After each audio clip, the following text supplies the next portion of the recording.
मजदूरों के हकूक़ के लिए आवाज़ उठाने वाली तंजीम CITU ने बल्दिया के आरजी मुलाजिमीन और जारोबकश खवातीन को PF और दीगर सहूलतें फराहम करने का हुकूमत से मुतालबा करते हुए आज संतोष नगर तायसुदन तक एक रैली का एहतमाम किया।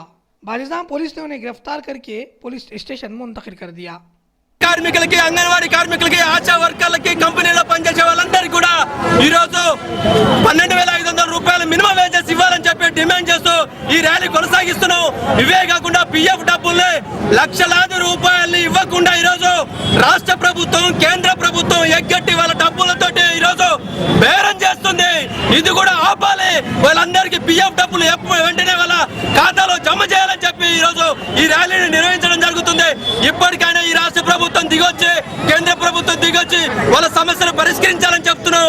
లేకపోతే రాబోయే కాలంలో పెద్ద ఎత్తున ఫిబ్రవరి 21, 22 తారీఖున దేశవ్యాప్తంగా మన కార్మిక వర్గం సమ్మె చేయడానికి సిద్ధంగా ఉందని తెలియజేస్తున్నాం।